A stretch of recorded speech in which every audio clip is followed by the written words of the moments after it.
EMPSC कट्टा चॅनलचे latest video सर्वात आधी पाहण्यासाठी चॅनलला सबस्क्राइब करा आणि हा बेल आयकॉन दाबायला विसरू नका। नमस्कार विद्यार्थी मित्रांनो, आज आपण महासंग्राम जो राज्यसेवा पूर्व यावेळेचे इम्पॉर्टंट्स एरिया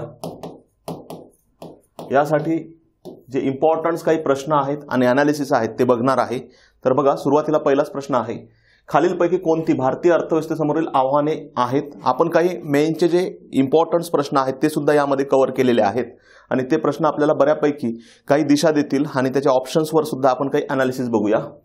अर्थव्यवस्थेसमोरील आव्हाने, बऱ्यापैकी आव्हाने जे आहेत हे आपल्या अर्थव्यवस्थेसमोरील निगेटिव्ह दाखवले जातात। आव्हाने कधी पण काय असते, निगेटिव्ह असते। मग निगेटिव्ह असणारे ऑप्शन्स हे पूर्णपणे काय राहतात, आव्हाने। साधन सामुग्रीची जमवाजमव, म्हणजे आपल्या देशामध्ये साधन सामुग्री खास करून वित्तीय संसाधनांचा मोठ्या प्रमाणात काय आहे, अभाव आहे। वित्तीय संसाधनांचा अभाव आहे, म्हणून आपण प्रत्येक वेळेस कुठला अर्थसंकल्प सादर करतो, तुटीचा। साधन सामुग्रीची जमवाजमव, पायाभूत सुविधांचा विकास त्या तुलनेने हा झालेला नाही। त्यानंतर जागतिक व्यापार संघटने संबंधित आव्हाने, आता WTO संबंधित आव्हाने हे परकीय आपण काय म्हणू शकतो, बाह्य आव्हाने असू शकतात। आता WTOचा जो करार आहे, ट्रिप्स असेल, त्यानंतर कृषी करार असेल, कृषी करारामधील 3 बॉक्स जे आहेत त्यामधील अंबर बॉक्स जो आहे यामध्ये काही आपल्याला अनुदाने मर्यादित करायला सांगितलेले आहेत, जसे की MSP असेल, सिंचनाबाबतचे असतील, तर हे अनुदाने आपल्याला मर्यादित करायला सांगितले। याचा अर्थ WTO सुद्धा एक आपल्याला काय एक आव्हान आहे। आणि शासनाची बदलती भूमिका, म्हणजे जे लवचिक धोरणं आहेत सतत त्यामध्ये काय होत राहणे, बदल होत राहणे, हे सुद्धा एक आव्हान म्हणू शकतो। तर वरीलपैकी काय येणार आहे, सर्व। नेक्स्ट आहे हरित स्थूल देशांतर्गत उत्पादनाच्या संदर्भात, म्हणजे हा प्रश्न आहे ग्रीन GDP बाबत।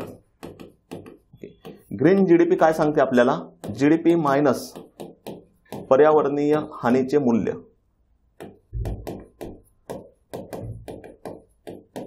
दोन 2013 साली भारतामध्ये ग्रीन GDP बाबत पारदास गुप्ता ही समिती नेमली होती। कुठली समिती, पारदास गुप्ता समिती। आणि त्याच वर्षी पारसारथी शोम ही सुद्धा समिती होती, ती वेगळी आहे, एकाच नावावर आहे, पारसारथी शोम आणि पारदास गुप्ता। पारसारथी शोम जी आहे ही टॅक्स बाबत होती।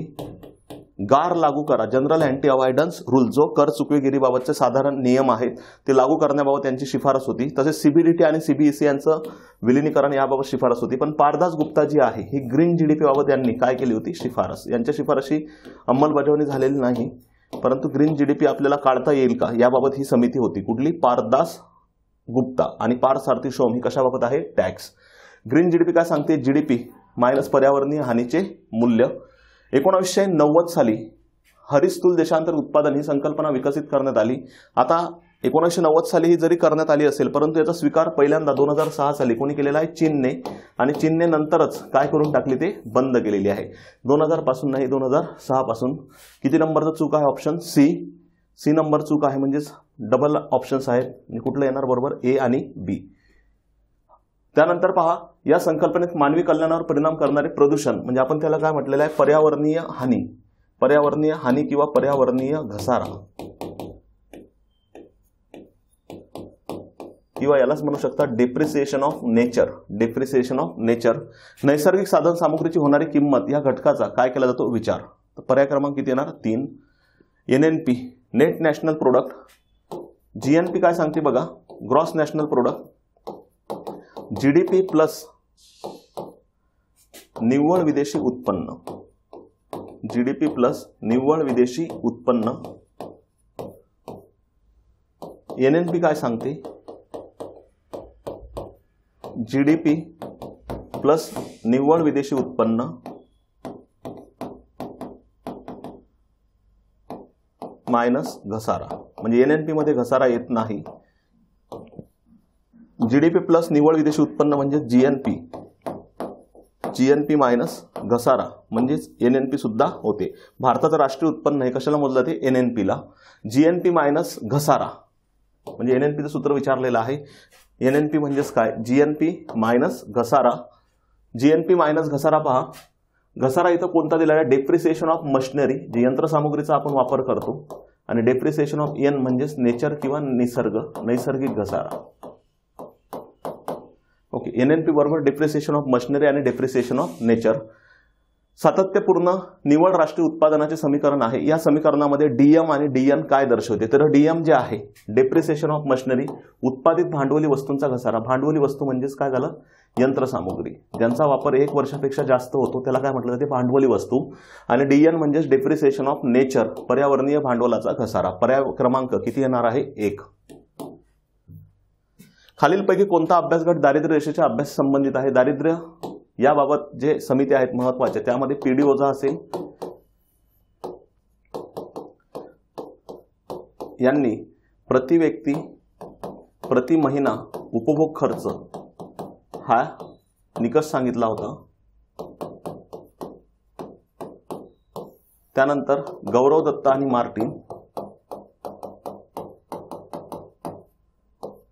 गौरव दत्ता आणि मार्टिन यांनी पॉवर्टी गॅप ही संकल्पना सांगितली होती.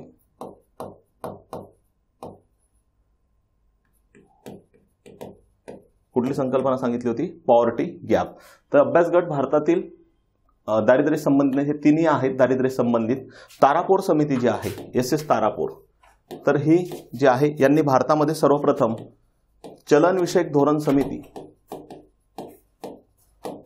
स्थापन करण्याची शिफारस केली होती. चलनविषयक धोरण समिती स्थापन करण्याची शिफारस तारापोर समितीने केली होती, रघुराम राजन समितीने केली होती, BN श्रीकृष्णन, त्यानंतर शेवट आपले RBIचे गव्हर्नर जे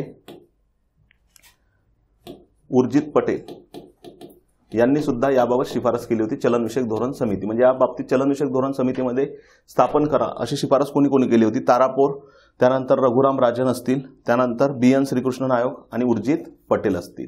तर महत्वाची मुख्य शेवटची शिफारस जी आहे उर्जित पटेल यांच्या शिफारशींच्या आधारे काय आलेला आहे, चलनविषयक धोरण समिती, जी 2016ला आलेली आहे.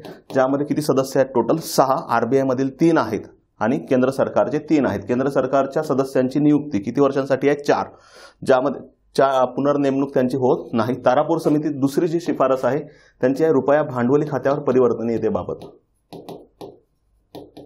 रुपया भांडवली खात्यावर काय करा, पूर्णतः परिवर्तनीय करा. याबाबत ही समिती नेमलेली होती 2 वेळा, तर ही शिफारस त्यांची मान्य झालेली नाही.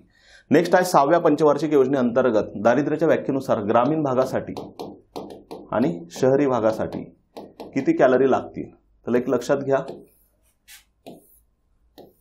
कॅलरी ज्या आहेत ह्या नेहमीच ग्रामीणसाठी कशा लागतात, जास्त, शहरीसाठी कमी. आणि उपभोग खर्च जो आहे, उपभोग खर्च हा ग्रामीणसाठी कमी लागतो आणि शहरीसाठी जास्त. म्हणजे कॅलरीच्या उलट उपभोग खर्च आहे. हा पॉईंट व्यवस्थित लक्षात ठेवा, कन्सेप्च्युअल. तर ग्रामीण भागामध्ये कॅलरी ह्या जास्त किती लागतात, 2400, आणि शहरी भागात किती आहेत, 2100. तर वाय के अलग कार्यगट जो आहे,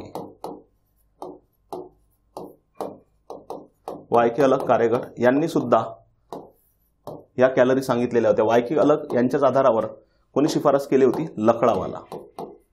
आणि लखडावाला यांच्या शिफारशींच्या आधारे एक NSSOने सर्वे केला होता. त्यांनी सुद्धा सेम निकष वापरले. मुख्य निकष कुठला होता, कॅलरी, आणि सोबतच दारिद्र्य मोजताना कुठला घटक सांगितला होता, अन्न घटक महत्वाचा. आणि हा जो अन्न घटक आहे, हा अन्न घटकासोबतच काय करा, आरोग्य आणि प्लस शिक्षणावरील खर्च सुद्धा विचारात घ्या. ही शिफारस जी आहे कोणी केली होती, तेंडुलकर समितीने केली होती. कोणी केली होती, तेंडुलकर समितीने. कधी केली होती, 2009ला. मग एकापेक्षा जास्त डायमेन्शन आहेत, आरोग्य, शिक्षण आणि अन्न. त्यामुळे याला काय म्हटलेलं आहे, बहुआयामी दारिद्र्य संकल्पना भारतात कोणत्या समितीने पहिल्यांदा सांगितली. कोणी सांगितलेली आहे, तेंडुलकर. अन्नासोबतच आरोग्य आणि शिक्षण. तसेच तेंडुलकर यांनी कॅलरी निकष सोडून देण्याचे सांगितले. कॅलरी निकष काय करा, सोडून द्या, आणि उपभोग खर्च हा निकष वापरा. दारिद्र्याची खालीलपैकी संज्ञा अशा परिस्थितीचे वर्णन करते ज्यामध्ये मूलभूत गरजाही भागवता येत नाहीत. तर दारिद्र्याचे 2 भाग आहेत. एक आहे निरपेक्ष. निरपेक्षलाच काय म्हटलं जाते, संपूर्ण दारिद्र्य. आणि दुसरा आहे सापेक्ष. एक निरपेक्ष आहे आणि दुसरं कुठलं आहे, सापेक्ष. निरपेक्ष दारिद्र्य काय सांगते बघा, अन्न, वस्त्र, निवारा, आरोग्य आणि शिक्षण या मूलभूत गरजांची उणीव जिथं असेल त्याला काय म्हटलं जाते, निरपेक्ष. आता विकसनशील जे देश आहेत या ठिकाणी हे मोठ्या प्रमाणात आढळते निरपेक्ष दारिद्र्य. आणि भारताच्या नियोजनामध्ये सुद्धा निरपेक्ष दारिद्र्य दूर करण्यावर मुख्य भर दिला होता. सापेक्ष दारिद्र्य जे आहे, मूलभूत गरजांच्या पलीकडील गरजा, याचे निर्मूलन होऊ शकत नाही. निर्मूलन करता येत नाही. यासाठी गव्हर्नमेंट योजना सुद्धा तयार करू शकत नाही. यामध्ये गरीब आणि श्रीमंत यांची काय केली जाते, तुलना केली जाते. तर दारिद्र्याची खालीलपैकी कोणती संज्ञा अशा परिस्थिती वर्णन करते ज्यामध्ये मूलभूत गरजाही भागवल्या जात नाही, तर ते आहे संपूर्ण दारिद्र्य किंवा निरपेक्ष दारिद्र्य. मानवी दारिद्र्य निर्देशांक ह्युमन पॉवर्टी इंडेक्स HPI जो आहे हा 1997 ला सुरुवात झाली होती. 2010 ला HPI ची जागा कोणी घेतलेली आहे, multi dimensional poverty index. MPI हा सेम HDI चे जे आयाम आहेत, आरोग्य, शिक्षण आणि राहणीमान दर्जा, आयाम सारखेच आहेत परंतु इंडिकेटर्स वेगळे आहेत. इथं GNI ग्रॉस नॅशनल इन्कम हा इंडिकेटर्स वापरला जातो. तर MPI मध्ये आरोग्य, शिक्षण आणि राहणीमान दर्जा. तर राहणीमान दर्जामध्ये इथं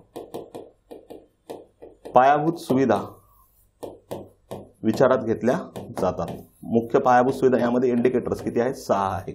6 इथं आहेत, 2 इथं आहेत आणि 2 इथं आहेत. जेव्हा 33% आरोग्य, शिक्षण, राहणीमान दर्जा आणि ह्या इंडिकेटर्स कमी असतील, 33% जास्त असतील, तेव्हा त्याला कुठलं दारिद्र्य म्हटलं जाते, बहुआयामी दारिद्र्य. 33% जास्त असतील. तर ह्युमन पॉवर्टी इंडेक्सची जागा कोण घेतलेली आहे, MPI ने घेतलेली आहे. कधी घेतलेली आहे, 2010 साली.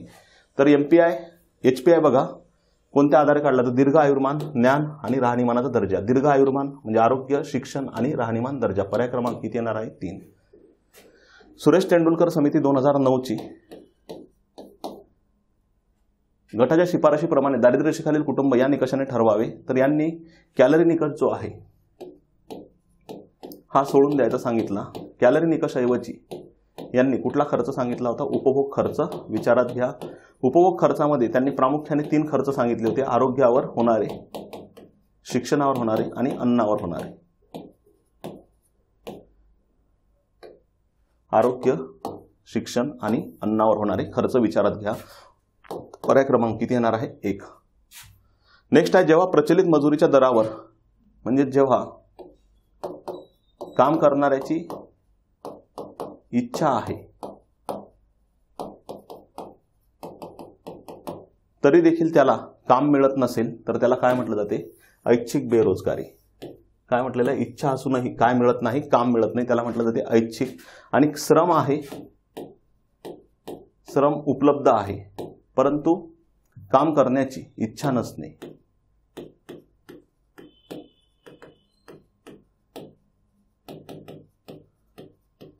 त्याला काय म्हटलं जाते, अनैच्छिक बेरोजगारी.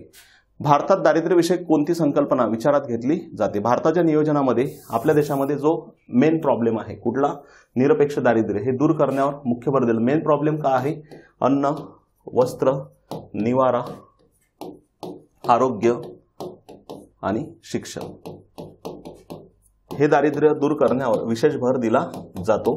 तर यामध्ये अन्नाबाबत 2013 साली 2007-8 साली अन्न सुरक्षा अभियान आणलं. 2013 साली अन्न सुरक्षा कायदा आणला ज्यामध्ये गहू, तांदूळ आणि भरड धान्य असे विक्री केले जातात. ज्यामध्ये भरड धान्य 1 रुपये किलो असेल, गहू 2 रुपये आणि तांदूळ 3 रुपये किलो दराने दिले जातात. अन्न, त्यानंतर अन्नासाठी आपल्या देशामध्ये PDS सुरू केलेली आहे 1957 साली. 92 साली RPDS आहे आणि 1997 साली TPDS आहे.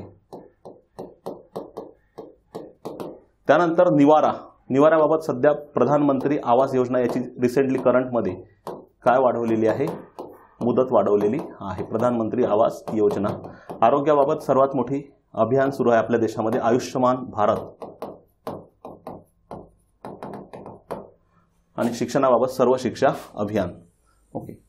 भारतातील बेरोजगारीच्या संदर्भात खालीलपैकी कोणते विधान खरे नाही, म्हणजेच असत्य विधान निवडा. तर बेरोजगारी संदर्भात भारतात अजून छुपी बेरोजगारी आहे. विशेष करून ही मोठ्या प्रमाणात कुठल्या भागात असते, ग्रामीण भागात. यामध्ये शून्य सीमांत उत्पादकता आढळते. भारतात चक्रीय बेरोजगारी आहे, तर चक्रीय नाही. भारतामध्ये संरचनात्मक आहे. संरचनात्मक बेरोजगारी कुठल्या भागात आढळते, मोठ्या प्रमाणात शहरी भागात. संरचनात्मक बेरोजगारी वाढण्याचं मुख्य कारण आहे श्रमिकांची संख्या जास्त परंतु श्रमाचा पुरवठा, श्रमाचा म्हणजेच कामाचा पुरवठा कसा आहे, कमी आहे. ओके. त्यानंतर भारतातील रोजगार विषयक आकडेवारी NSSO ही संस्था जमा करत असते. यामध्ये UPS आहे, CWS आहे आणि CDS आहे. UPS मध्ये दीर्घकालीन बेरोजगारीचे आकलन होते. हंगामी प्लस चक्रीय बेरोजगारीचे आकलन होते. करंट विकली स्टेटस यामध्ये आठवड्या संदर्भात आकडेवारी कलेक्ट होते. आणि CDS मध्ये एका दिवसाला किती तास, 4 तास. यामध्ये व्यक्ती दिन दर विचारात घेतला जातो. व्यक्ती दिन दर. ओके. किती पद्धतीमध्ये करते, 3, UPS, CWS आणि CDS. मनरेगा आधी नरेगा होती. नरेगा ही योजना, रोजगार हमी योजना, जी 1972 साली महाराष्ट्रामध्ये सांगली तासगाव या ठिकाणाहून सुरू झाली. विसे पागे यांची ही संकल्पना होती. याच योजनेच्या आधारावर नरेगा ऍक्ट आणण्यात आला 2005 ला. या योजनेमध्ये 2 योजना विलीन झाल्या, संपूर्ण ग्रामीण रोजगार योजना आणि कामासाठी अन्न योजना जी आहे. त्यामुळे ही योजना अन्न सुरक्षा प्लस रोजगाराबाबत आहे. नरेगा 2005चा ऍक्ट आहे आणि 2 फेब्रुवारी 2006 ला हिची काय झाली आहे, सुरुवात. अनंतपूर, आंध्र प्रदेश येथून. या कार्यक्रमामध्ये स्त्रियांसाठी आरक्षण नाही, तर स्त्रियांसाठी आरक्षण आहे. त्यानंतर या कार्यक्रमाअंतर्गत पूर्ण वर्षभर रोजगार पुरवण्याची बांधिलकी आहे. चुकीचं आहे. 100 दिवस आहे आणि अपवादात्मक परिस्थितीमध्ये किती दिवसाचा आहे, 150 दिवस. 100 दिवस हे सर्वांसाठी आहे. 150 दिवस म्हणजे ज्या ठिकाणी तीव्र दुष्काळ असेल अशा ठिकाणी दिवस वाढवले जाऊ शकतील आणि ज्या आदिवासींना वन हक्क कायद्यानुसार अधिकार आहेत त्यांच्यासाठी 150 दिवस. मनरेगा ग्रामीण रोजगारीवर भर देते, हे बरोबर आहे. हे केवळ कुठल्या भागासाठी लागू आहे, ग्रामीण, शहरी भागासाठी लागू नाही. त्याच्या नावातच आहे मनरेगाच्या. आर म्हणजेच काय सांगते, रुरल. फक्त हे कुठल्या भागासाठी आहे, रुरल भागासाठी. छुपी बेकारी किंवा प्रच्छन्न बेकारी म्हणजेच काय, शेतमजूर काम करतो परंतु शेती उत्पादनात भर पडत नाही, हे बरोबर आहे. मजुरांची सीमांत उत्पादकता 0 असते. याचा अर्थ काय आहे की एका व्यक्तीने काम केले तरी उत्पादन तेवढेच होते आणि 10 लोकांनी काम केले तरी उत्पादन तेवढेच होते. म्हणजे याचा अर्थ 9 लोकांपासून जी उत्पादकता आहे ती काय आहे, 0 आहे. त्यानंतर शेतमजुरांमध्ये अकार्यक्षमता असल्यामुळे बेकारी निर्माण होते. अकार्यक्षमता नसते, कार्यक्षम असतात, ठीक आहे, परंतु कामाची उपलब्धता तेवढी नसते. मजूर छुप्या पद्धतीने रोजगार मिळतात, हे चुकीचंच आहे. योग्य कुठला, ए आणि बी. नीती आयोगाचे विस्तारित नाव काय आहे, national institution for transforming India. आधी नियोजन आयोग होता.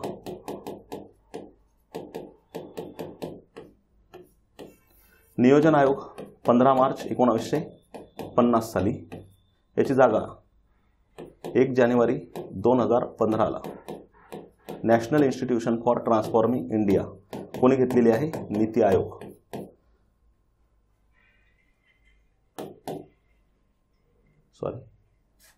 National institution for transforming India कोणी घेतलेली आहे, नीती आयोग.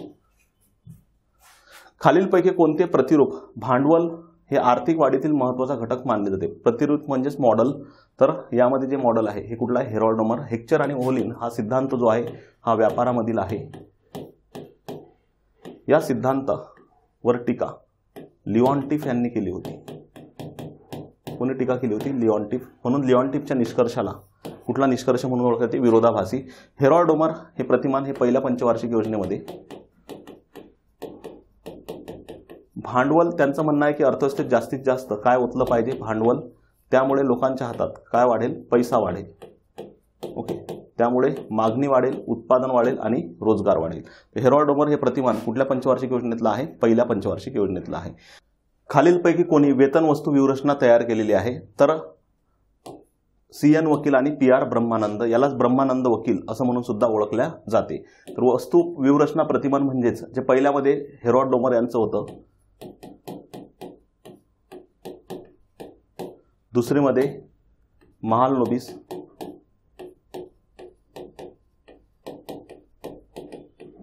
प्रतिमान दुसरी आणि तिसरीमध्ये 4, 5, 6 ॲलन मन आणि अशोक रुद्र. आणि 7वीमध्ये कुठलं होतं, CN वकील आणि ब्रह्मानंद म्हणजे ब्रह्मानंद आणि वकील. 8वीमध्ये राव आणि मनमोहन किंवा मानव विकास सूचक नियोजन. तर हे जे आहे पर्याय क्रमांक किती येणार आहे, 3. नेक्स्ट आहे 11व्या पंचवार्षिक योजनेचे उद्दिष्ट जलद आणि सर्वसमावेशक वृद्धी, हे बरोबर आहे. आणि 12वीचं काय आहे, जलद शाश्वत सर्वसमावेशक वृद्धीच्या दिशेने. एक शब्द वाढला याच्यामध्ये 12वीमध्ये, शाश्वत. काय येणार, पर्याय क्रमांक ए बरोबर. नेक्स्ट आहे सेज कायदा, special economic zone SEZ, special economic zone 2005चे प्रमुख उद्दिष्टे कोणते आहेत? तर बघा, वस्तू व सेवांच्या निर्यातीस काय देणे, प्रोत्साहन, बरोबर आहे. आपल्याला निर्यात वाढवणे हे मुख्य उद्दिष्ट होतं सेजचं. त्यानंतर पायाभूत सुविधांचा विकास करणे हे सुद्धा मुख्य उद्दिष्ट होतं. व्यापारावरील निर्बंध काढणे, पूर्णपणे आपण काढलेले नाहीत. आपण LPG मधील लिबरलायझेशनमध्ये काही ठिकाणी आपण निर्बंध हे कायम ठेवलेले आहेत. निर्यात मर्यादित करणे, निर्यात मर्यादित नाही, निर्यात उलट वाढवणे, आयातीवर उलट काय आणणे, किमान करणे किंवा नियंत्रण आणणे किंवा आयात उदारीकरणाचा प्रयत्न करणे. देशी विदेशी स्रोतांपासून गुंतवणुकीस प्रोत्साहन देणे, म्हणजे बरोबर कुठला, ए आणि डी, पर्याय क्रमांक 2. भारताला अटींसह कर्ज देण्यासाठी आंतरराष्ट्रीय नाणेनिधी आणि IMF आणि वर्ल्ड बँक यांनी 1991 साली म्हणजे 24 जुलै 1991ला आर्थिक सुधारणा कार्यक्रम खालीलपैकी कोणत्या प्रकारात सांगितला होता? तर आर्थिक सुधारणा कार्यक्रम हा 2 प्रकारात केलेला आहे.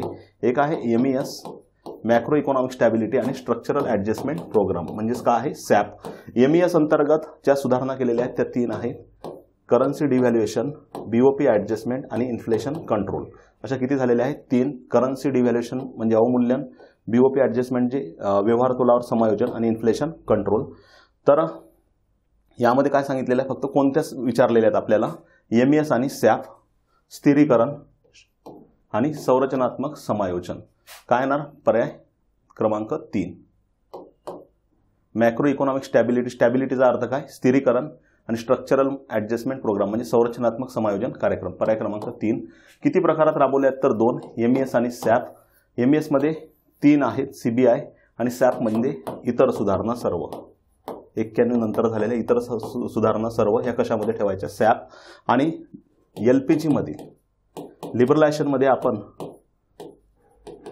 MRTP monopoly restrictive trade and practices act 1969चा आणि फॉरेन एक्सचेंज रेग्युलेशन ॲक्ट 1973चा, हे दोन्ही काय करून टाकलेले आहेत, रद्द केलेले आहेत. फेराच्या जागी नंतर आपण फॉरेन एक्सचेंज मॅनेजमेंट ॲक्ट आणला. MRTP जागा 2002ला कोणी घेतलेली आहे, स्पर्धा कायद्याने घेतलेली आहे.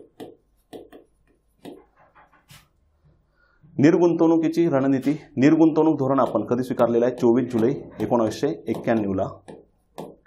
करंटमध्ये महत्त्वाचा पॉईंट, 2021-22च्या तुलनेत अर्थसंकल्प 2022-23 मध्ये निर्गुंतवणुकीचं टार्गेट जे आहे हे वाढवलं नाही, काय करण्यात आलं, कमी. महत्त्वाचा पॉईंट आहे. 2021-22 अर्थसंकल्पाच्या तुलनेत 22-23 मध्ये निर्गुंतवणुकीचं टार्गेट आपण काय केलेलं आहे, कमी. जेव्हा सरकारचा महसुली उत्पन्न वाढेल तेव्हा सरकारला, महसुली उत्पन्न म्हणजे कर आणि करेतर, तेव्हा सरकारला निर्गुंतवणूक करण्याची जास्त गरज पडत नाही. कारण की निर्गुंतवणूक हे मुख्य जे कारण आहे, तर राजकोषीय गरज म्हणून आपण निर्गुंतवणूक करत असतो. तर निर्गुंतवणूक हे 2 बिझनेस सोडून, आपला रेल्वे आणि अणुऊर्जा सोडून इतर क्षेत्रामधून आपण निर्गुंतवणूक मोठ्या प्रमाणात केलेली आहे. ज्यामध्ये नवरत्न, महारत्न, मिनिरत्न असतील किंवा बँका असतील, पब्लिक सेक्टर बँक, ज्या सध्या रिसेंटमध्ये किती आहेत, 12 आहेत. नवरत्न, महारत्न, मिनिरत्न जर आपण म्हटले तर नवरत्न 13 कंपन्या आहेत, महारत्न 11 आहेत, 11वी पॉवर फायनान्स कॉर्पोरेशन, आणि मिनिरत्न ज्या 73 आहेत. मिनिरत्न आणि नवरत्न हा 97ला दर्जा दिला आहे आणि महारत्न हा 2010ला दर्जा दिला आहे. त्यानंतर पहा, स्ट्रॅटेजिक विक्री पद्धत म्हणजेच खालीलपैकी कोणते विधान आहे? सार्वजनिक क्षेत्रातील उपक्रमांचे शेअर्स हे किरकोळ गुंतवणूकदारांना विकले जातात, किरकोळला विकले जात नाहीत. सार्वजनिक क्षेत्रातील उपक्रम शेअर्स हे एखाद्या कार्यक्षम खाजगी भागीदाराला विकले जातात, तर हे बरोबर आहे. कार्यक्षम हा इम्पॉर्टन्स आहे शब्द. त्यानंतर उपक्रमाचे व्यवस्थापन आणि कर्मचारी स्वतः उपक्रमाचे शेअर्स विकत घेऊ शकतात, ते घेऊ शकतात, परंतु सोबत पहिला हा महत्त्वाचा जो पॉईंट आहे हा कुठला आहे, 2nd नंबरचा. नेक्स्ट आहे वस्तूंच्या आयाती आणि निर्याती संबंधित असलेल्या वस्तू व्यापाराच्या सर्व नोंदी ह्या कुठं नोंदवल्या जातात, व्यापार तोलावर. कुठं नोंदवल्या जातात, व्यापार तोलावर. याला म्हणतो आपण balance of trade. Balance of ट्रेडवर सर्व नोंदी ह्या ज्या आहेत वस्तूच्या घेतल्या जातात. भारतात वस्तूच्या आयातीमध्ये सर्वाधिक आयात जी आहे कशाची आहे, पेट्रोलियम पदार्थांची आहे. कशाचे आहे? पेट्रोलियम पदार्थ किंवा त्याला आपण काय म्हणू शकतो? कच्चे तेल. त्यानंतर दुसऱ्या क्रमांकात आहे सोने. कच्चे तेल आणि सोने याची आयात मोठ्या प्रमाणात आहे आणि व्यापार तूट जी आढळते आपल्याला ही कोणासोबत आढळते? मोठ्या प्रमाणात चीनसोबत आढळते. तर BOT जे आहे बॅलन्स ऑफ ट्रेड यालाच काय म्हटलं जाते? व्यापार आंतरराष्ट्रीय वस्तू व्यापार ताळेबंद. ताळेबंद म्हणजेच याच्यावर कुठल्या नोंदी होतात? आयात आणि दुसऱ्या कुठल्या आहेत? निर्यात. आयात म्हटलं तर आपल्याला काय करावं लागेल? पेमेंट. आणि आपण निर्यात केली तर आपल्याला काय मिळणार आहे? रिसिप्ट. प्रत्यक्ष विदेशी गुंतवणूक म्हणजेच FDI फॉरेन डायरेक्ट इन्व्हेस्टमेंट आणि FII या दोघांची तुलना केलेली आहे. FDI ही दीर्घकालीन गुंतवणूक आहे आणि FDI थेट उत्पादन घेते. विदेशी पोर्टफोलिओ गुंतवणूक म्हणजे FII ही सट्टेबाजीच्या स्वरूपात आहे. ही अस्थिर स्वरूपाची आहे आणि लहरी आहे. हे केव्हाही गुंतवणुकी काढून घेतात. सध्या रिसेंटली USने व्याजदरामध्ये काय केलेली आहे? वाढ केलेली आहे. व्याजदरामध्ये तिथं वाढ झालेली आहे तर तिथं रिटर्न सुद्धा कमी मिळेल की जास्त मिळणार आहे? तर जास्त मिळणार आहे. तर भारतामधील शेअर मार्केट्समधून मोठ्या प्रमाणात गुंतवणूकदारांनी आपला मोर्चा कोणत्या देशाकडे वळवला आहे? अमेरिकेकडे वळवला आहे. त्यामुळे काय होणार? डॉलर देशाबाहेर जाणार म्हणजे रुपया काय होणार? घसरणार. जेव्हा जेव्हा अमेरिका व्याजदर वाढवेल तेव्हा तेव्हा रुपया घसरतो. काय येणार पर्याय? A आणि B. फिशर MV = PT हा त्यांचा चलन संख्यामान सिद्धांत आहे. तर V M म्हणजे मनी, V म्हणजे व्हेलॉसिटी, P म्हणजे प्राइस, T म्हणजे ट्रान्झॅक्शन. V म्हणजे काय आहे? व्हेलॉसिटी. व्हेलॉसिटी म्हणजेच काय? भ्रमण वेग. पर्याय क्रमांक 3. WPI होलसेल प्राइस इंडेक्स आणि कन्झ्युमर प्राइस इंडेक्स हे दोन मुख्य आपले निर्देशांक आहेत. WPIचं आधारभूत वर्ष हे किती आहे? 2011 आणि CPIचं 2011-12. WPI जो सादर केला जातो हा केवळ कशाच्या किमतींच्या आधारे? वस्तू. तर CPI हा वस्तू प्लस सेवा. WPI वाणिज्य आणि उद्योग मंत्रालय यांचा कोणता विभाग सादर करते? आर्थिक सल्लागार विभाग. तर CPI कोण जाहीर करते? CSO. WPI मध्ये पूर्वी 676 वस्तू होत्या, आता 697 वस्तू आहेत. आणि किती वस्तू गट आहेत? 3. प्राथमिक, इंधन, गटातील वस्तू आणि उत्पादित वस्तू. तर काय येणार पर्याय? वरीलपैकी सर्व. नेक्स्ट आहे खालीलपैकी कोणते मागणीजन्य चलन फुगवट्याचे कारण नाही? एक मागणीजन्य आणि दुसरे पुरवठाजन्य असे दोन कारण आहेत चलनवाढीचे. पुरवठा कमी होणे आणि मागणीत वाढ होणे. अर्थव्यवस्थेतील पैशाच्या पुरवठ्यात वृद्धी. जेव्हा पैसा अर्थव्यवस्थेत वाढला असेल तेव्हा पैसा फिरण्याचा वेग वाढेल, वस्तू अधिक सेवांची मागणी वाढेल. मागणी वाढल्यामुळे किमतींमध्ये काय होणार? वाढ. लोकांच्या बचतीमध्ये घट म्हणजे लोक खर्च कसे करत आहेत? जास्त, त्यामुळे सुद्धा मागणी काय होणार? वाढेल. निर्यात वाढ म्हणजे देशांतर्गत अतिरिक्त मागणी वाढेल. मजुरी दरात वाढ. पर्याय क्रमांक किती येणार आहे? 4. मजुरी दरात वाढ झाली तर उत्पादन खर्च वाढतो. उत्पादन खर्च जेव्हा वाढेल तेव्हा पुरवठा काय होणार? महाग. पुरवठा महाग झाला म्हणजेच किमतींमध्ये काय होणार? वाढ. हा कुठला घटक आहे? पुरवठाजन्य, मागणीजन्य नाही. आपल्याला काय विचारलेलं आहे? चलन फुगवट्याचा कोणता मागणीजन्य घटक नाही? तर पर्याय क्रमांक 4. कोणत्या कारणामुळे किमती वाढतात? तर दोन कर आहेत, एक प्रत्यक्ष आणि अप्रत्यक्ष. अप्रत्यक्ष कर म्हटलं तर गुड्स अँड सर्व्हिस टॅक्स. त्याच्या नावातच आहे गुड्स अँड सर्व्हिस, वस्तू प्लस सेवांवर आकारला जाणारा कर. हा सहसा MRP maximum retail price included of all taxes इथं आपल्याला दर्शवलेला असतो. तर यामुळे काय होते? ही जी MRP आहे ही काय होते? वाढते. म्हणजे याचा अर्थ काय?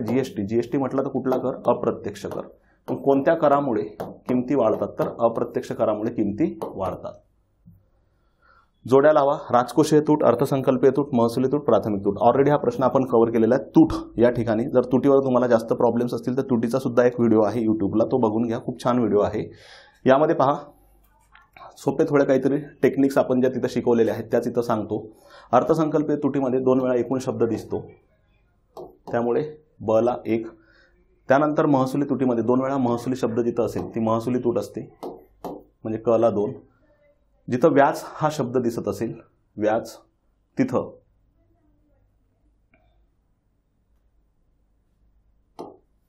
थोडं करेक्शन आहे.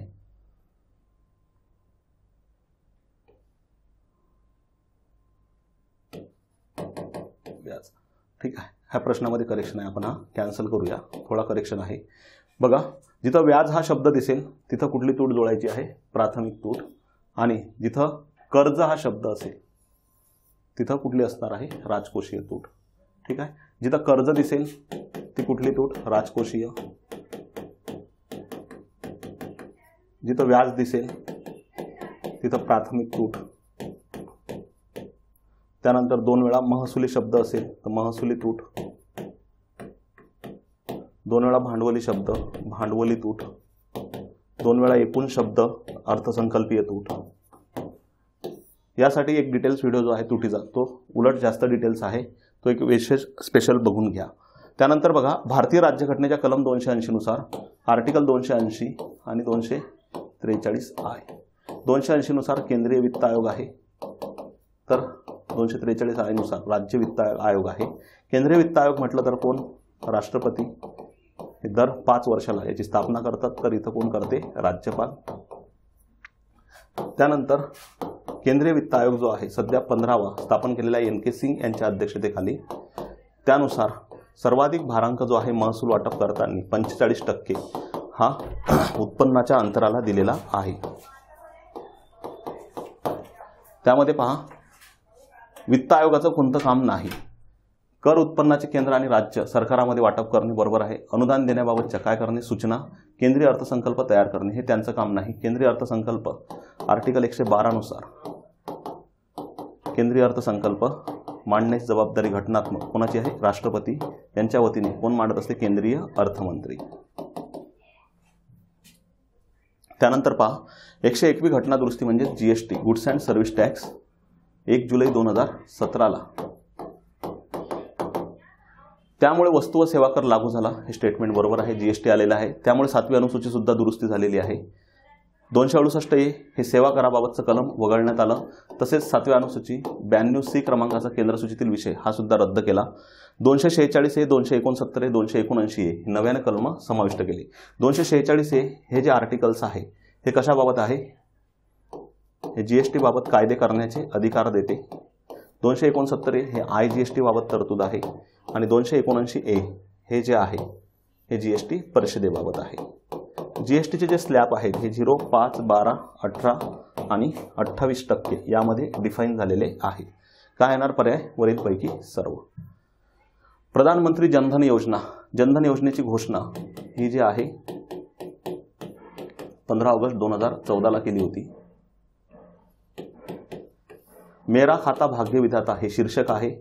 त्यानंतर याची सुरुवात 28 ऑगस्ट 2014ला. पहिल्या 6 महिन्यामध्ये पुरुषांच्या तुलनेत महिलांचे खाते सर्वाधिक ओपन झालेले होते. यामध्ये वित्तीय समावेशन हा मुख्य घटक आहे. सर्वांपर्यंत ही योजना पोहोचवणे. याच आधारावर नंतर DBT डायरेक्ट बेनिफिट ट्रान्सफर याची देखील आधी सुरुवात झालेली होती. 1 जानेवारी 2013ला याची यशस्वी अंमलबजावणी जनधन अंतर्गत करण्यात आली. त्यानंतर पहा, वित्तीय साक्षरता विम्याचे सुद्धा कवच आहे. यात अपघात विमा सुद्धा कव्हर केला जातो आणि पीक विमा यामध्ये नाही. ओके, पीक विमा हा जर घटक पाहिला तर आपण हा बऱ्यापैकी RRB रिजनल रुरल बँक आणि नाबार्डकडे बऱ्यापैकी झुकलेला आहे. National bank for agriculture and rural development जिची स्थापना 1900 कधी झालेली आहे? 82ला B. शिवरामन समिती. त्यानंतर पर्याय क्रमांक किती येणार? अ, ब, क. जनधन योजना जी आहे यानंतर याची मोठ्या प्रमाणात अंमलबजावणी झाली. हे 3 टप्प्यामध्ये भारतामध्ये राबवण्यात आलेली आहे. आता सध्या करंटमध्ये कितवा टप्पा चालू आहे? त्याचा 3रा टप्पा सुरू आहे. त्यानंतर पहा, राष्ट्रीय अन्न सुरक्षा अभियान. राष्ट्रीय अन्न सुरक्षा अभियान आणि योजना यामध्ये फरक आहे. अभियान हे 2007-8चं आहे आणि योजना जी आहे हे 2013ची आहे. ओके, 7-8चं अभियान बरोबर आहे. त्यानंतर तांदूळ, गहू, डाळी यांचे उत्पादन वाढवणे हा त्याचा काय होता? मुख्य हेतू होता. यामध्ये उत्पादन वाढवण्यावर भर होता. तर यामध्ये अन्न सुरक्षा अंतर्गत स्वस्तामध्ये ते अन्नधान्य लाभार्थ्यापर्यंत पोहोचवणे हा उद्देश होता. यामध्ये गहू, तांदूळ आणि भरड धान्य. भरड धान्य 1 रुपया, गहू 2 रुपये, तांदूळ 3 रुपये. ठीक आहे. काय येणार पर्यायाचा? अ व ब दोन्ही योग्य. रोजगार निर्मिती हे आर्थिक नियोजनाचे एक उद्दिष्ट असते. म्हणजे नियोजनामध्ये रोजगार निर्मितीला कुठला स्तर दिलेला आहे? तर नियोजनामध्ये आर्थिक वृत्ती आणि राहणीमान दर्जा उंचावणे याला फर्स्ट प्रायोरिटी दिलेली आहे, तर रोजगार निर्मिती याला प्रथम दर्जा देण्यात आलेला नाही किंवा उच्च प्राथमिकता देण्यात आलेली नाही. नेक्स्ट आहे नॅशनल सॅम्पल सर्व्हे संस्थेकडून NSSकडून बेरोजगारीची आकडेवारी संकल्पना विकसित करण्यात आली आहे. ती खालीलप्रमाणे आहे. सामान्य स्थिती दर्जा आपण बघितलेला आहे, UPS, CWS आणि CDS. आठवडा म्हटलं तर CWS, UPS आणि चालू दैनंदिन स्थिती म्हणजे CDS, म्हणजे कुठली नाही आहे. पर्याय क्रमांक 4 नाही. काय येणार, कोणती विकसित करण्यात आली आहे याबद्दल चुकीचा पर्याय ओळखा. तर चुकीचा कुठला आहे, D. ग्रामीण व शहरी भागातील गरीब व निम्न उत्पन्न गटातील कुटुंबाचा किमान व्यक्तीला वर्षभरात किमान 100 दिवसांचा हमी म्हणजेच कुठला आहे, 2005 आधीच बघितला आपण, नरेगा. तिसऱ्या पंचवार्षिक योजनेच्या काळात विकासाची प्रक्रिया गंभीरपणे अडचणीत आलेली होती. तर तिसऱ्या पंचवार्षिक योजना ही भारतातली सर्वात अयशस्वी योजना आहे, अयशस्वी योजना. आणि सर्वात यशस्वी योजना ही 6वी आहे, 3च्या डबल. 6व्या योजनेच्या बाबतीत संतुलित विकास आणि सर्व लक्ष्य पूर्ण करण्याच्या दृष्टीने यशस्वी मानली जाते. तसेच 6व्या पंचवार्षिक योजनेच्या बाबतीत आपण अन्नधान्याच्या बाबतीत स्वयंपूर्ण स्वतःला घोषित केलेला आहे. तर 6वी, 7वी आणि 8वी, 6, 7, 8 या पंचवार्षिक योजनांमध्ये खर्च देखील कशावर केलेला आहे, ऊर्जावर केलेला आहे. तिसरी पंचवार्षिक योजना ही का अयशस्वी आढळते आपल्याला, कारण की त्या दरम्यान काय झाले होते, युद्ध झाले होते आणि एक दुष्काळ पडला होता. युद्ध 2 झाले होते, 62चं चीनसोबत झालं होतं आणि 65चं पाकिस्तान, आणि दुष्काळ कधीचा होता, 66चा होता. तर काय येणार, शेतीवृद्धीची मंद प्रक्रिया ही दुष्काळामुळे, मोठी व्यापारी तूट, यासाठी आपण अवमूल्यन सुद्धा घडून आणलेलं होतं, रुपयाचं दुसरं अवमूल्यन जे 1966 सालचं आहे. त्यानंतर निव्वळ बचत दर वाढण्याऐवजी काय झाला, कमी, या काळात विषमता सुद्धा काय झाली होती, वाढली होती. राष्ट्रीय उत्पन्न वाढलं, परंतु प्रत्येक व्यक्तीचा दरोडे उत्पन्नाचा दर काय झाला होता, कमी. राष्ट्रीय उत्पन्न वाढलं होतं. वरीलपैकी सर्व जोड्या जुळवा. यामध्ये बघा, ड ला 1 योजना अवकाश हस्तक्षेप, कारण की तिसऱ्या पंचवार्षिक योजनेनंतर आपण योजनेला सुट्टी दिली होती 1966 ते 1969च्या या दरम्यान, म्हणजेच ड ला 1 हा पर्याय आहे. अ ला 4 अन्नधान्य उत्पादनातील स्वयंपूर्णता. पहिल्या पंचवार्षिक योजनेमध्ये अन्नधान्याचे उत्पादन वाढले आणि चलनवाढ नियंत्रण झालेली ही एकमेव पंचवार्षिक योजना आहे, पहिली. त्यानंतर ब ला 3 मूलभूत व अवजड उद्योग. दुसऱ्या पंचवार्षिक योजनेमध्ये मूलभूत व अवजड उद्योगावर भर दिला होता, परंतु खर्च मात्र वाहतूक व दळणवळणावर झाला होता. खर्च कशावर झाला होता, वाहतूक व दळणवळण.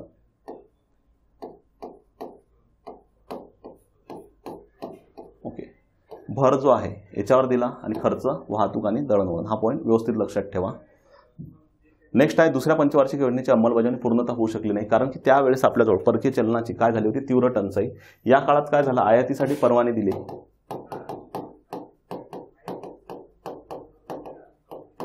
त्यामुळे आपली काय वाढली होती, आयात. त्यामुळे परकीय चलन साठा कमी झाला. तसेच योम किप्पूर युद्धामुळे, इजिप्त आणि इस्रायल युद्धामुळे आपल्याला एक सुएज कालव्याचा प्रश्न तयार झाला होता. इजिप्त आणि इस्रायल युद्धामुळे दुसरे वार होतं, तेव्हा आपल्याला सुएज कालव्यातून जो व्यापार होत होता तो व्यवस्थित होत नव्हता. त्यामुळे सुद्धा आयातीवर काही परिणाम झाली, आयात महाग झाली. त्यामुळे सुद्धा परकीय चलनाची तीव्र टंचाई होती. मग रुपया सतत घसरत होता. रुपया वधारण्यासाठी आपण दुसरे काय घडून आणले होते नंतर, अवमूल्यन. अन्नधान्याची तीव्र टंचाई दुसऱ्या पंचवार्षिक योजनेमध्ये तेवढी नव्हती, जे तिसऱ्या पंचवार्षिक योजनेमध्ये जास्त होती. युद्धावर झालेला खर्च हा सुद्धा तिसऱ्या पंचवार्षिक योजनेमध्ये जास्त होता. राजकीय संघर्ष हा नंतर वाढलेला आहे, जेव्हा की 6वी 7वी पंचवार्षिक योजनेदरम्यान जास्त वाढला होता. प्रत्यक्ष लाभ हस्तांतरण योजना 1 जानेवारी 2013 डायरेक्ट बेनिफिट ट्रान्सफर आयोगाची आवडती योजना आहे. 1 जानेवारी 2013ला ही सुरू केली होती. 20 जिल्ह्यांमध्ये सुरू केली. प्रायोगिक तत्वावर ही गोलापुरल्लू आंध्र प्रदेश येथून सुरू केली होती. गोलापुरल्लू आंध्र प्रदेश. त्यानंतर ही योजना जास्तीत जास्त अपेक्षित लाभार्थी यांच्यापर्यंत पोहोचवणे, भ्रष्टाचार कमी करणे आणि खर्च नियंत्रणाच्या उद्देशाने आखण्यात आली होती. ABC सर्वच बरोबर आहेत वरीलपैकी सर्व. ही योजना जी आहे DBT ही जाम त्रिसूचीवर आधारलेली आहे. जनधन, आधार आणि मोबाईल लिंकेज. जाम त्रिसूची. अपना अधिकार अपने द्वार हे त्याचे काय आहे, शीर्षक आहे. अपना अधिकार अपने द्वार. त्यानंतर 2011च्या जनगणनेनुसार केरळ राज्यामध्ये दर हजारी पुरुषांमागे स्त्रियांची संख्या 1084. सर्वाधिक जे लिंग गुणोत्तर होतं हे कुठं होतं? केरळमध्ये होतं. तसेच भारतामध्ये पुरुष आणि स्त्रिया यांची जर तुलना केली भारतामध्ये एकत्रित जनगणनेनुसार, तर पुरुषांची संख्या ही जनगणनेनुसार 2011 पुरुषांची संख्या जास्त, स्त्रियांची कशी आहे? कमी. परंतु 2001च्या तुलनेत 2011च्या जनगणनेत पुरुषांची संख्या कमी आणि स्त्रियांची संख्येचा वृद्धी दर हा कसा दिसतो? जास्त. हा पॉइंट इम्पॉर्टन्स आहे. नेक्स्ट आहे 2012 रिवो 20 घोषणापत्र संदर्भात SDG. एक MDG होते, मिलेनियम डेव्हलपमेंट गोल, आणि दुसरे आहेत sustainable development goals. Millennium development goal हे सुरुवातीला होते, सस्टेनेबल डेव्हलपमेंट गोल आता आहे, जे की SDG सध्या सुरुवात आहे. SDG हे विकसित प्लस विकसनशील देशांना सुद्धा लागू आहे. SDG MDG वर कंपल्सरी प्रश्न आहे, याच्यासाठी सेपरेट मी व्हिडिओ बनवलेला आहे. SDG MDG तो एक्झामला जाण्यापूर्वी एक वेळ 100% बघा. यामध्ये बघा, त्यानुसार पुढीलपैकी कोणते वैशिष्ट्य ठरविण्यात आलेले नव्हते? तर गरिबीचे उच्चाटन करणे हे होतं, आरोग्य शिक्षणात सुधारणा करणे होतं, अविरत विकासासाठी जागतिक भागीदारी सर्वांनी सोबत येऊन विकास घडवून आणणे हे सुद्धा होतं, अतिरेकी संघटनावर बंदी आणि पराक्रमणावर बंदी हे नव्हतं. काय येणार? कोणते उद्दिष्ट ठरवण्यात आलेले नव्हते? फक्त ड. पर्याय क्रमांक 3. वित्तीय समावेशनासाठी शासनाने 2014 मध्ये खालीलपैकी कोणती योजना अंमलात आणलेली आहे? जनधन योजना आहे, जी आपण आधीच बघितलेली आहे. कुठली योजना आहे? जनधन योजना. ठीक आहे. हे जे इम्पॉर्टन्स पॉईंट आहेत, इम्पॉर्टन्स एरिया आहेत, हे आपण इथं कव्हर केलेले आहेत. या व्यतिरिक्त तुम्हाला आपले जे यूट्यूबवरचे व्हिडिओ आहेत त्यामध्ये SDG MDG आवर्जून बघा, SDG MDG बँकिंग आवर्जून बघा, आणि एक स्पेशल योजनांचा व्हिडिओ शेअर केलेला आहे, तो आवर्जून बघा. म्हणजे एक्झामला जाण्यापूर्वी यासोबतच महासंग्रामसोबत हे 3 व्हिडिओज बघा. यावेळेस जे प्रश्नांची संख्या आहे ती कंटिन्यू जशी आहे तशीच राहणार. बऱ्यापैकी यूट्यूबच्या व्हिडिओचा भरपूर लोकांना फायदा होतो, बॅचेसचा सुद्धा होतो. तर काही अडचणी जर असतील तर 100% इथं नंबर जो दिलेला आहे त्या नंबरवर तुम्ही मेसेज सुद्धा करू शकता. 8180804706 हा व्हॉट्सअपला नंबर आहे, यावर तुम्ही मेसेज करून तुमच्या क्युरी सुद्धा सॉल्व्ह करू शकतात. जे नवीन पॅटर्न असेल त्या नवीन पॅटर्ननुसार सुद्धा नवीन बॅच लवकरच लॉन्च होणार आहे. तर तुम्हाला तिथं जर काही अडचणी असतील ते सुद्धा तुम्ही माझ्यासोबत डिस्कस करू शकता. तर या ठिकाणी थांबूया, आणि तुमच्या एक्झामसाठी तुम्हाला खूप खूप शुभेच्छा. चांगला पेपर गेला पाहिजे आणि या वर्षीच्याच मेन्सला तुमची पोस्ट निघाली पाहिजे, हे इम्पॉर्टन्स आहे. ठीक आहे. आणि सोबतच समोरच्या ज्या एक्झाम्स आहेत कंबाईन वगैरे त्याचे सुद्धा आपण बऱ्यापैकी व्हिडिओ कंटिन्यू ठेवणार आहे. तर या ठिकाणी थांबूया. Thank you so much.